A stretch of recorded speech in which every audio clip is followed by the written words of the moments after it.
The water is already rising when he finds her. Something small claws at the mud, half submerged, wings pinned by rain. She fits in his palms, shivering, her bones sharp beneath soaked skin. The sky above is empty. He looks for a shadow, a flock, anything circling back. There is only wind flattening the grass. He hides her inside his coat before the thunder breaks again. She makes a sharp, metallic chirp. His wife drops a glass when she sees what he carries in. The sound doesn't startle the creature. They place her in a bread basket lined with linen.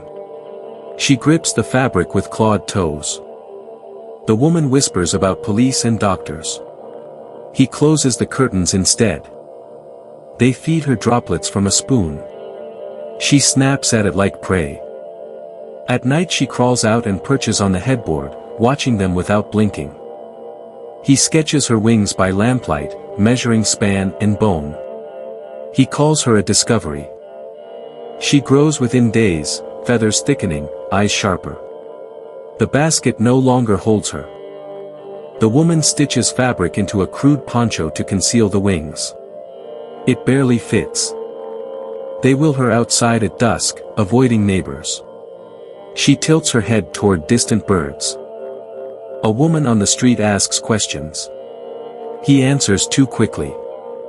Inside a diner, she hears caged birds near the counter. Her shoulders tense beneath the cloth. Feathers slip free as she rises onto the seat. Heads begin to turn. The woman drags her into a restroom stall. The lock trembles as wings beat against tile. Silence falls abruptly. The window above the sink hangs open. Outside, a shadow lifts into the evening sky. The stroller stands abandoned. They search alleys until midnight. Something answers from above the rooftops. The chirping moves across the rooftops like a signal. He runs toward the sound, but it fades before he reaches the corner. She spots feathers caught on a rusted railing. The trail continues upward. Above them, wings slice through the air. The figure drifts clumsily across the empty bridge. A truck roars beneath the bridge. The sudden wind knocks her sideways. She crashes onto a metal beam, claws scraping for grip. The sound echoes across the structure. They reach the bridge seconds later. The beam is empty. A distant shape rises again, heading toward the church tower beyond town. People gather below, pointing upward. Someone calls emergency services. A ladder truck screeches into the square. A firefighter begins the climb. Halfway up, the wings open again. She launches into the wind before he reaches her. The firefighter reaches the roof and stares at empty tiles. Only loose feathers remain. When the couple explains what they're chasing, he studies their faces carefully. He doesn't laugh. Instead, he points toward the southern horizon. They follow the direction into the forest where the sky disappears behind trees. Above the branches, birds scatter suddenly. Something drops through the leaves. She vanishes with a dull splash far below the trail. They rush to the edge and shout into darkness. The echo returns alone. The firefighter lowers himself on a rope, boots scraping the stone walls. At the bottom he finds only the cloth poncho tangled on a rock. The wings are gone again. No body. No sound. Night closes over the forest while they search the surrounding fields. Somewhere beyond the trees, wings beat again. She drops silently into the darkness before anyone reaches the tree. The couple hears the wings too late. The sound moves farther away.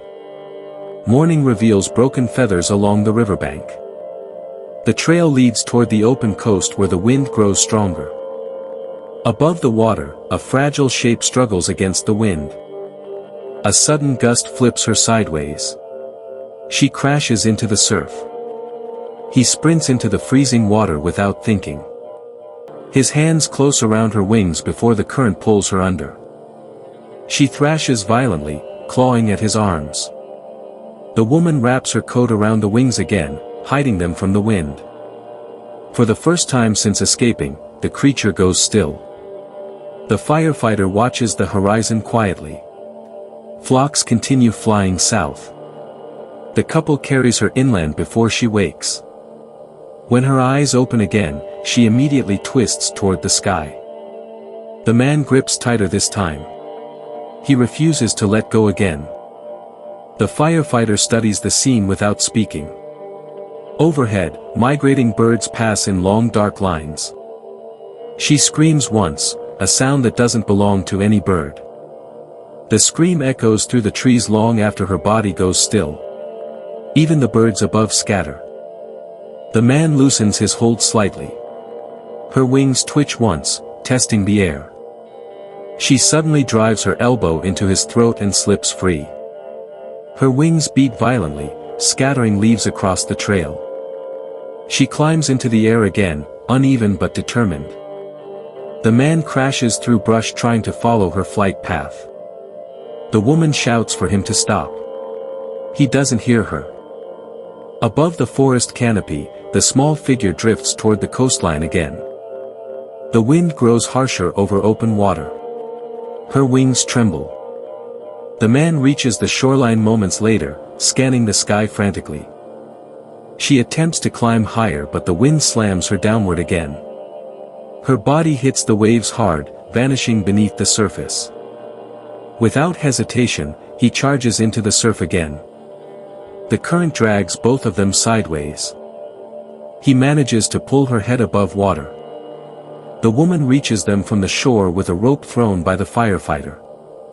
They drag both bodies onto the sand, coughing seawater. The winged figure lies still for a long moment. Then the wings begin moving again. The man laughs with relief, clutching her shoulders. But she immediately pushes him away and crawls toward the water again. The woman blocks her path, standing between her and the ocean. For the first time, the winged creature stops fighting. The waves continue rolling behind them. The man approaches slowly, breathing hard. He reaches for the wings again. The woman stops his hand midair. They stand frozen while the wind pushes against them. The winged creature rises slowly between them. For a moment she looks toward the sky again. The man finally steps back. The woman lowers her hands. The wings spread wider than before. Sand whips across the beach as the wind rises. The firefighter watches silently from a distance. The creature bends her legs slightly. The man closes his eyes. The wings beat once, violently. She rises above the shoreline, higher than before. This time, no one follows. Marcus forces the emergency ladder hatch open. Cold night air floods the bunker for the first time in years. The prisoners climb the ladder one by one, expecting ash and silence above them. Marcus steps onto the surface first, pausing with one foot on the grass. Instead of ruins, lights glow across the horizon like a living city. The world above is alive. Lena slowly understands what this means. Suddenly a massive spotlight ignites above them. Engines rumble as armored vehicles emerge from the darkness. A loudspeaker crackles across the field, "Remain where you are. The experiment has concluded." David begins laughing uncontrollably. 12 years underground, for a test.